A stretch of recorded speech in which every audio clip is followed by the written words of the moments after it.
Cam Ward's rookie year had flashes. His outstanding arm talent and physical upside makes him a potential franchise quarterback.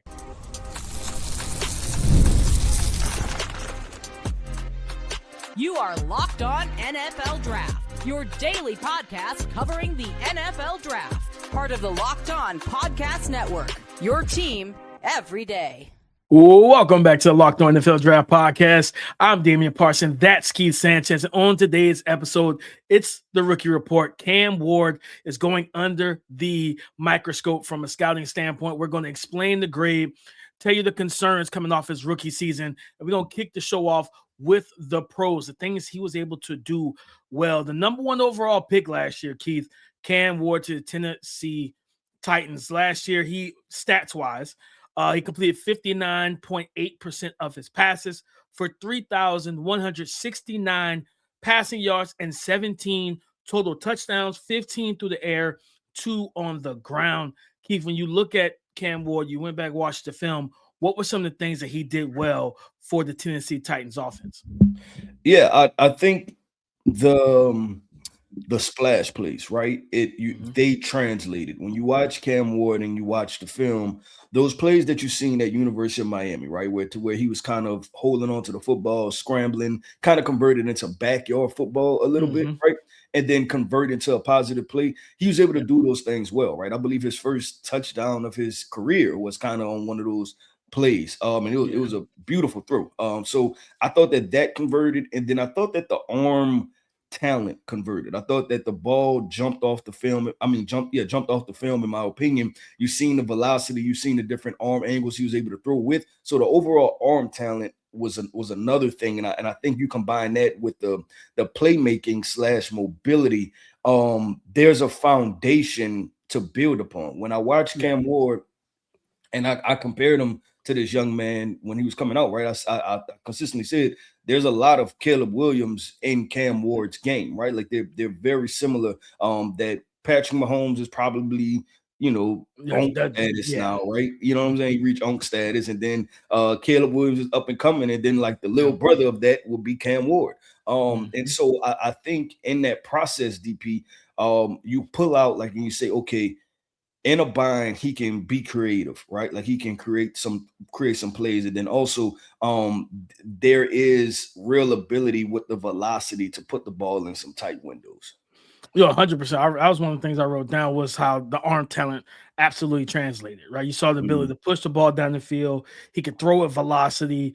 He can drive the football. You're talking about deep, because especially in the NFL, you're not always going to be on the right hash, so you're having to make that out route throw from the far hash to the sideline, things of that nature. Can you drive? He had a touchdown to Elic Ayomanor in the high red zone, and he I think he pivoted out to the left, got his feet set, and just drove it. Just a line drive right to him. I think he ran it was like a seam into it, like a deep curl out of the slot, I think from Elic Ayomanor, the rookie wide receiver, and just put it right between the numbers, right on I think he ran his number 5, I think. Right on the 5. And it was just like perfect throw. So the arm talent, Keith, and to your point about the playmaking, what I really appreciated from him, because the thing I was wondering what translating it to the league was, okay, these are NFL athletes. They're going to try to confine you to the pocket. How do you handle it, right? And he still was able to make plays. But what was great for me to see was the mobility, of course, but it was the strength in the pocket. Like there's plays, I think it might have been the Cleveland game where he's fighting through trying not to be sacked, and he had like a defender draped over him. He spins around with not much like room to work and just was able to get the ball. Matter of fact, if I'm not mistaken, I think he stiff armed the guy. Like he got the defender off him and stiff armed him to the ground and was able to get the ball out of his hands. But that you just see him fight through contact. Like guys are grabbing at his jersey, grabbing at his pads, and his ability to still be able to fight through that and still create second reaction, third reaction type of plays. I love that. But one thing I will say, Keith, from a structured offense standpoint, I actually was impressed with him, not just under center, but throwing off a play action. Like he did a good job throwing off a play action. I was gonna say early on, Yeah. to me that seemed like his most in structure plays, right? Was off of play action, and then kind of like and I don't know if you feel the same way, but like kind of like the boot action, right? Getting Yes. outside of the pocket and then delivering an accurate throw. It's almost like it kind of helps him settle in. You know what I mean? Like when they go to that under center play action stuff, Tony Pollard had over 1,000 yards last year. And when they were able to run the play action, I even have some of the numbers, Keith. When they ran play action, I believe he was 750 yards. So he completed almost 64% of his passes for 750 yards and 7 touchdowns to 0 interceptions. And he was only sacked 11 times. And only pressured 62 times on 121 dropbacks when he was able to utilize play action, right? And we're gonna get into it because he was pressured a whole lot last year and sacked a ton too, right? So that's probably the other thing I would give him credit for too, Keith, is we've seen the David Carrs, we've seen those quarterbacks go into those bad situations where the offensive line doesn't play well and they're getting hit, they're being sacked. And you're just like, man, you expect to see some body language issues. You expect to see a guy that just kind of like we've seen quarterbacks give up, Keith, behind bad offensive lines, right? And one thing I'll give him credit for is as I continue to watch the tape and going even later into the season, like I started to see more pocket movement from him, right? Like just true drop back sets, just navigate the pocket better, a better feel for the rush, like. I think there's a phrase, Keith, the knowing your opponent. Sometimes you know your teammates, know your help. So if you know that there's an offensive lineman on your team that's a little bit of a weak link, cool. I know I may have to shift or shuffle or slide away from him to be able to feel more comfortable in the pocket. And I saw that he was able to do that late in the season where he didn't look rattled. Even with all the hits he took and all the sacks he took and all the pressure he was under all season, I didn't see a quarterback mentally that was rattled towards the end of the season, where we've seen guys, Keith, where it just looks like, man, this is not the guy I saw in college, and it's because of the pressure and the bad offensive line situation. Yeah, to go in that direction, I'm gonna bring up the full season context, right, for Cam Ward, and I think it's good that we're comparing, like, obviously the college film to rookie year, right? What was able to translate, because I think that's important, especially with these quarterbacks, right, to just show what translated. But looking at this, DP, and I'm looking at the full season in context. First of all, and this is not me making excuses for Cam Ward, right? Like if you've been listening to this, I just call it how I see it, right? And I just go with it. But when I was going through the film and I was looking back at the schedule, right? One thing stuck out. They played a lot of tough teams, period, right? Facts. They had a tough schedule.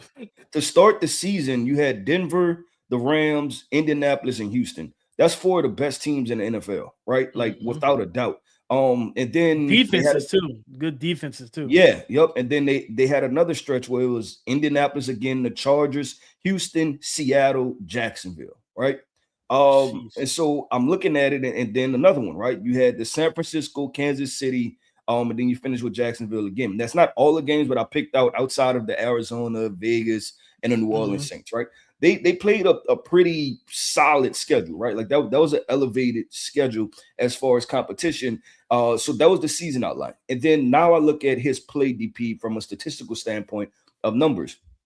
Started out in the season, right? First game of the year, 42% completion percentage, right? You had 42, 57. You had a 38 mixed in there and a couple more 57s the first half of the season. You had, I think, 6 interceptions, right? And then you look at the back half of the season, and this is the part where I say a strength is that he got better.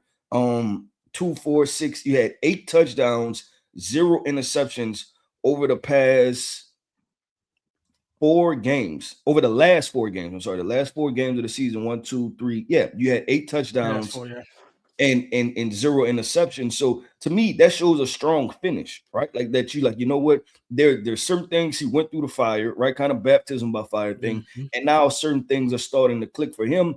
And remembering that this was also a young wide receiver core too, right? Like this was a young, kind of unproven, right? We're talking Chimere Dike and Elic Ayomanor. These were not first round top 10 draft picks that he had. 4th round guys. Yeah, that he was playing with. So I think that's another pro is that you can say that, okay, if you sit back and look at it from big picture perspective, was that from week 1 to 8, it was a struggle, right? But week 9 to 17 or 18, whatever weeks we have now, you can say that he finished strong the back end of the year. The no interceptions thing, I think, is huge because that means he's starting to see the field, and especially under the pressure he was under, like consistently all season. They like that offensive line. Well, DP, that's the last point I wanted to make real quick before we transition. Sacks, right? Yeah. Talking about the beginning of the season, I said they played tough opponents. His completion percentage wasn't great, and there was a bunch of interceptions sprinkled in there. The other part of that, DP, within those first 6 to 7 weeks, he had sacks of 6, 5, 4. He had 2, 2. Then he had a 6, 5, and 4 again, right? Yeah. But to finish the season, that last stretch where he played well, right? It was 1 sack, 0, 2, 4, and then 0 again. So to me, I thought that whatever it was, his clock sped up, right? And he adjusted to the game also. And obviously the offensive line has to improve. But I thought that there's a lot of he played faster.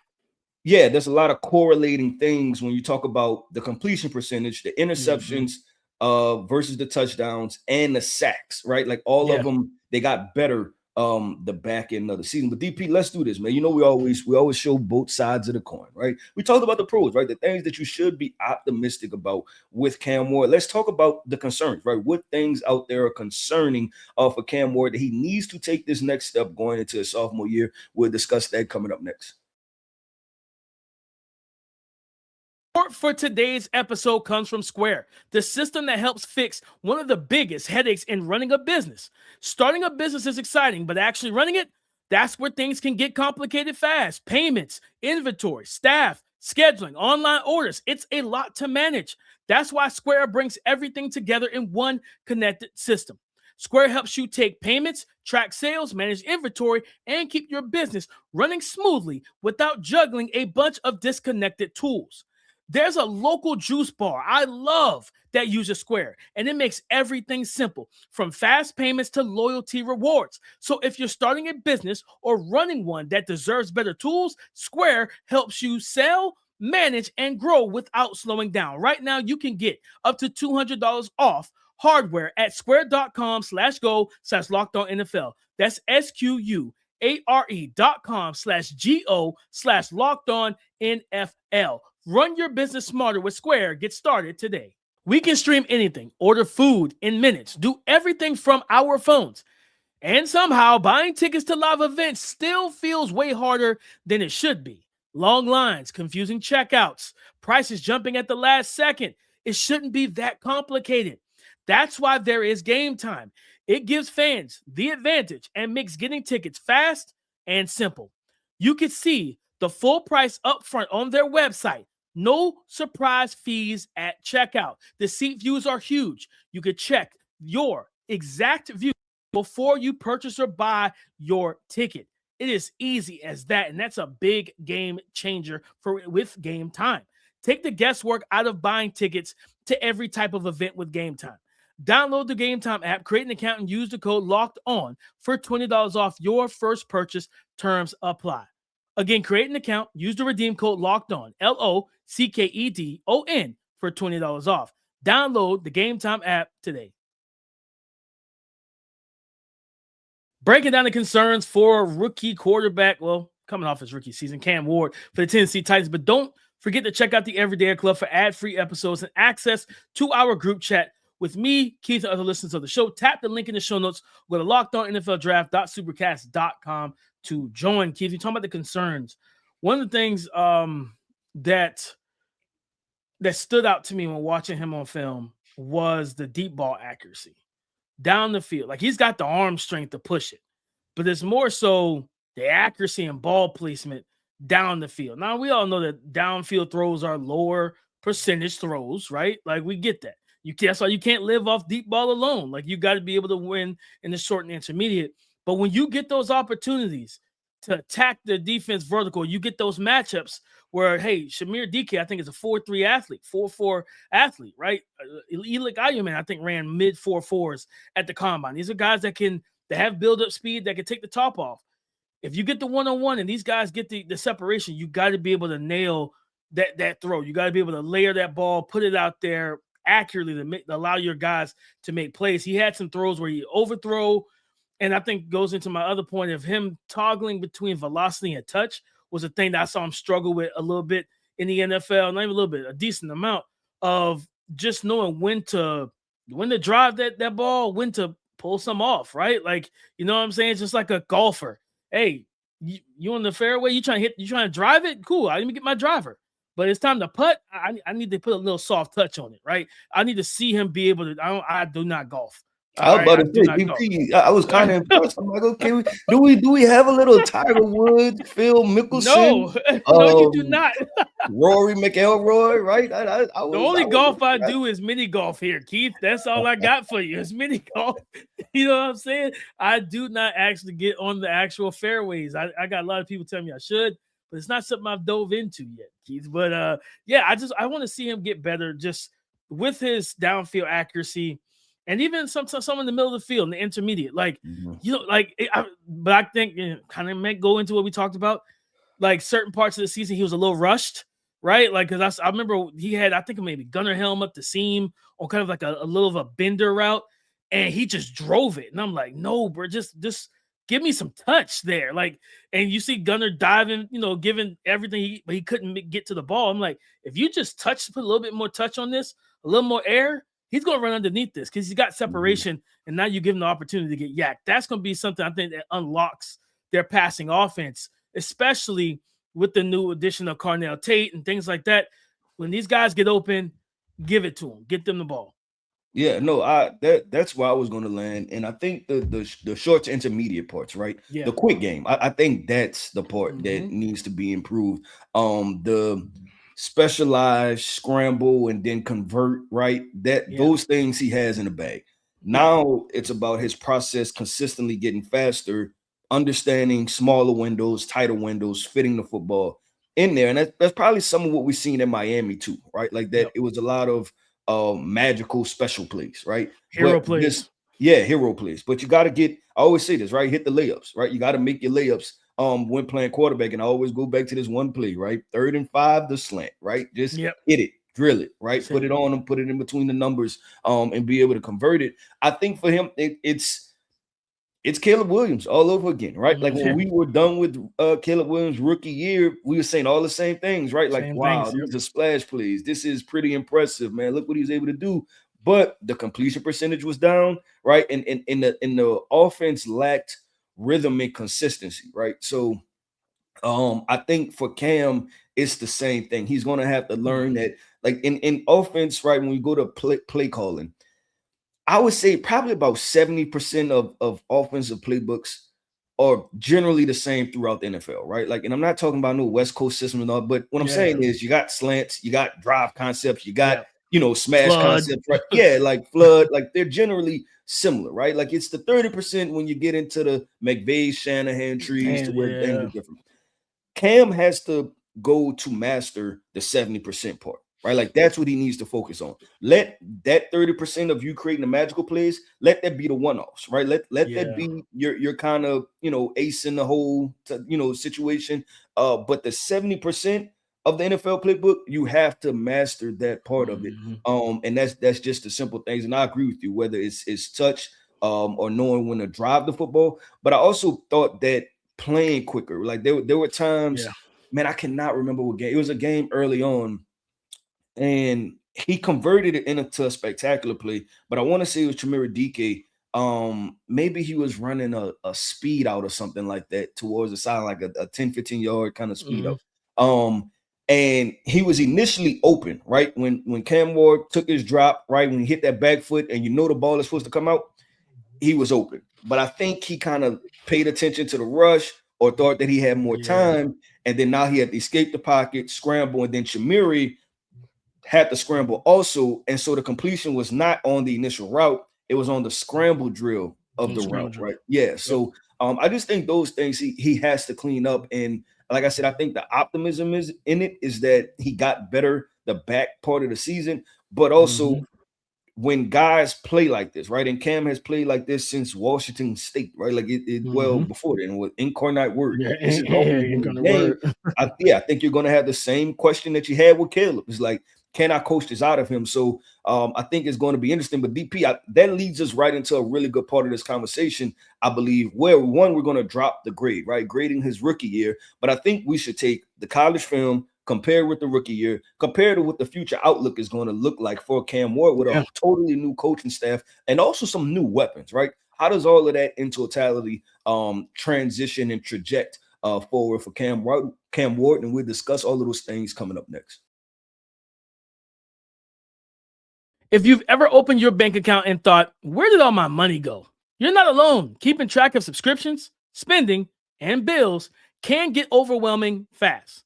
That's where Rocket Money comes in, helping you take control of your finances all in one place.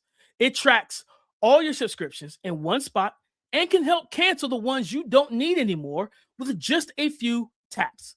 It automatically categorizes your spending so you can actually see where your money is going. And you can set budgets, get alerts, and stay on top of up-and-coming bills. It just makes everything feel more organized and gives you a clearer picture of your finances day to day. Rocket Money is the personal finance app that helps find and cancel unwanted subscriptions, monitors your spending, and helps lower your bills so you can grow your savings. Let Rocket Money help you reach your financial goals faster. Join at rocketmoney.com/lockedon. That's rocketmoney.com/lockedon. Thank you for making Locked On NFL Draft your first listen of the day. And thank you for making the Locked On Podcast Network the number one sports podcast network in America. It's all because of you, Keith. When we talk about the grade, we're going A, letter grades, guys, A to F. Hopefully we don't have to give out any Fs and everything like that coming off of rookie seasons, Keith. But what grade would you give Cam Ward? Looking at the pros, we talked about the cons, the things he can work on, the situation, all of that involved. What grade did you give Cam Ward? Yeah, let's put this in context of grading rookie quarterbacks, right? Not like on a scale of NFL quarterbacks in totality, but grading rookie quarterbacks and performances. I'll give him a B-. Because one, like I said, I thought that he got better throughout the season. I thought that he started to play faster. I thought that there were things that you've seen translate as far as the athleticism, accuracy, and ability to play off script, which helped the team at times, right? So and also leadership things that you see from Cam Ward. He shows some grit and toughness also. So I'll give him a B-. Yeah, I gave him a C+. Keith, very close to your grade, I think. Yeah, we're in the same kind of same book. I thought you would have been nicer, to be honest. You might have woke up on the wrong side of the bed today.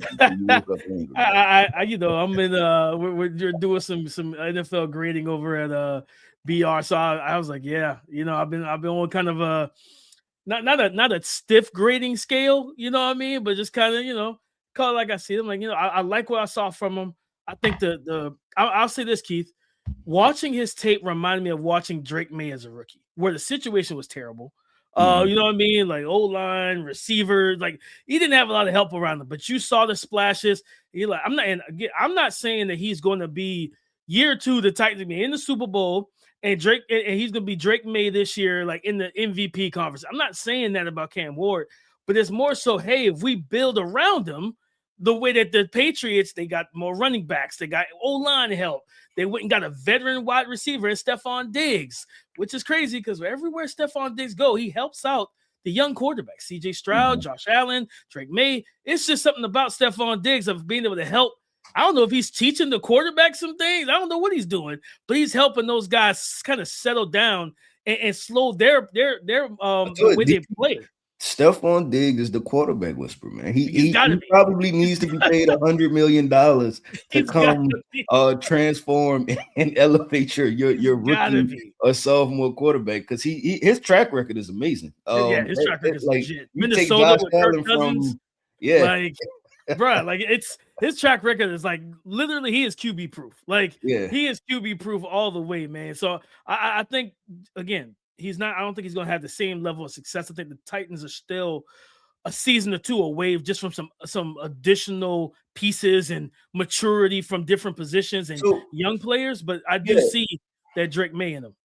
Well, what is the next step? Because I kind of want to get into that, right? Because I'm gonna say two things. We're gonna get into it.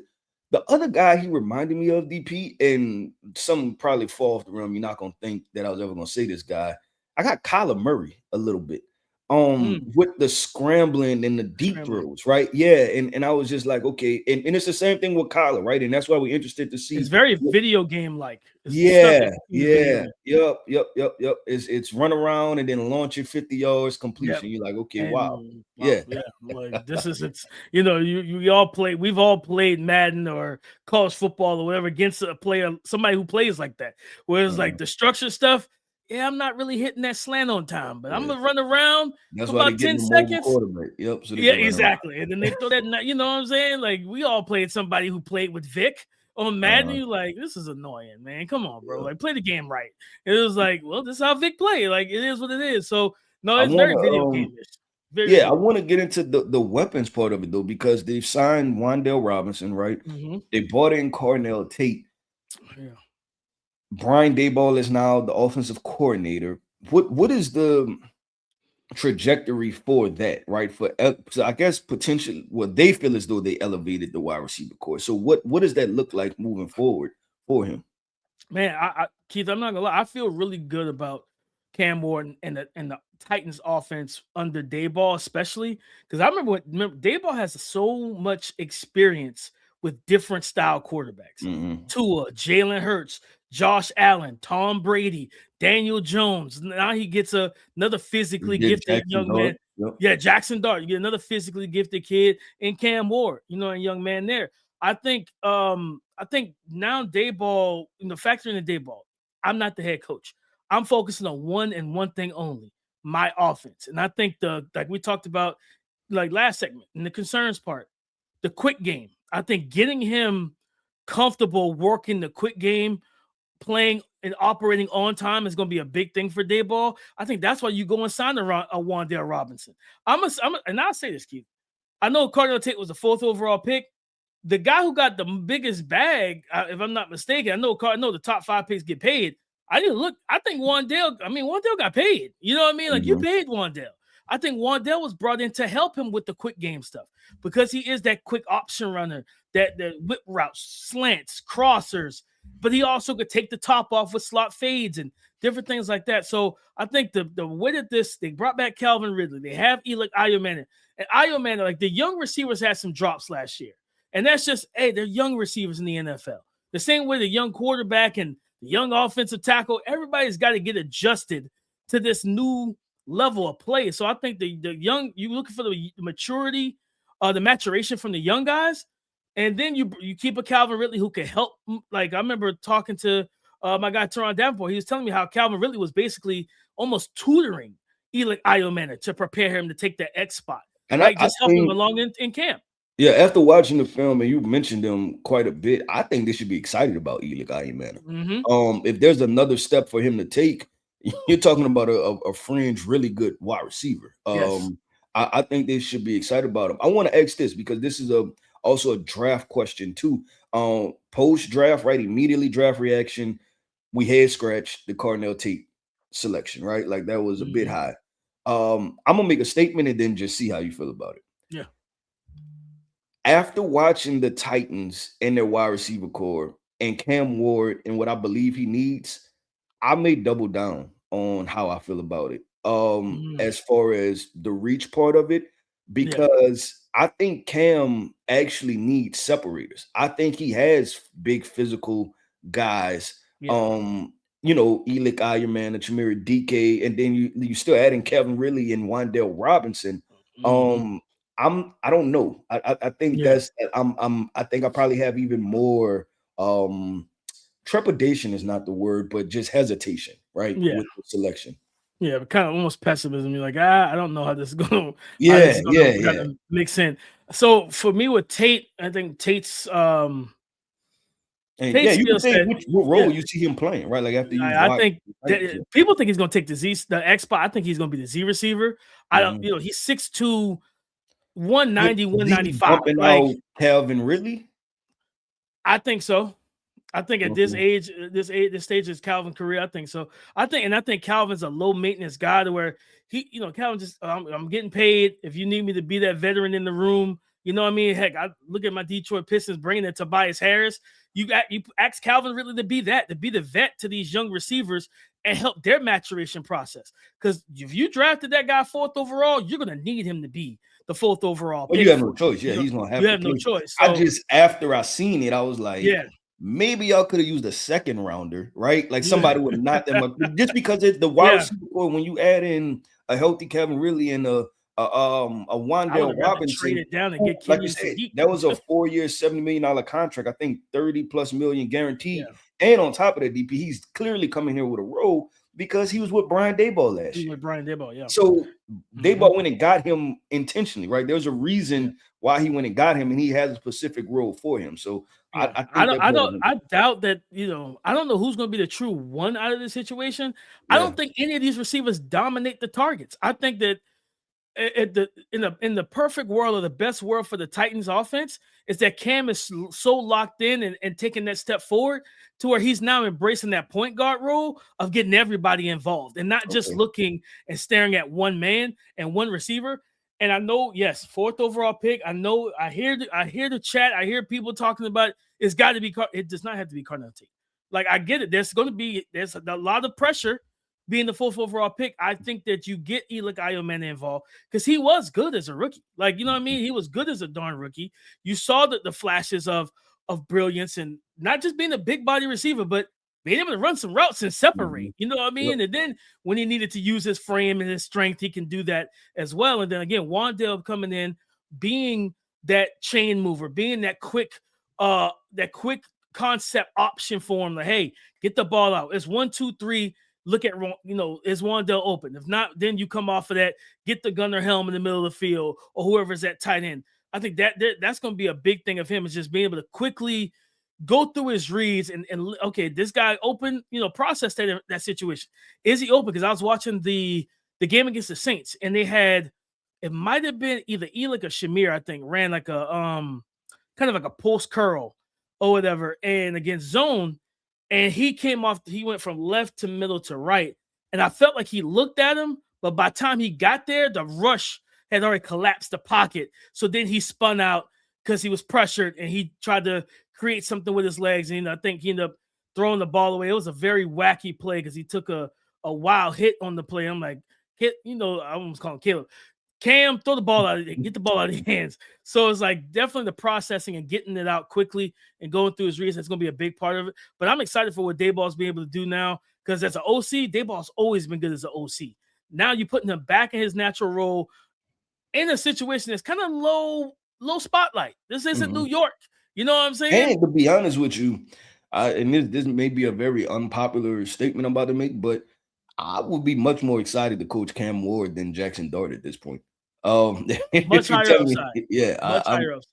I mean, because same draft class. You're coaching the number 1 quarterback, right? Like, you're coaching the guy that the NFL felt comfortable taking 1st overall than the guy you traded up for to try to save your job. There were rumors, right, that the Giants discussed trying to trade up to the number 1 overall pick to potentially get Cam Ward. So because they had the 3rd overall pick. Abdul. Yep, 100%. Well, DP, that wraps up another episode, man, of the Locked On NFL Draft Podcast. I want to end this podcast off by saying shout out to our everydayers. Thank you for tapping in with us each and every single day. I am Keith Sanchez. You can find me on X at The Talent Code. That right there is my guy, my co-host, Mr. Damian Parson. You can find him on X at DP_NFL. And like we like to say, man, y'all come talk to us because we like to talk back.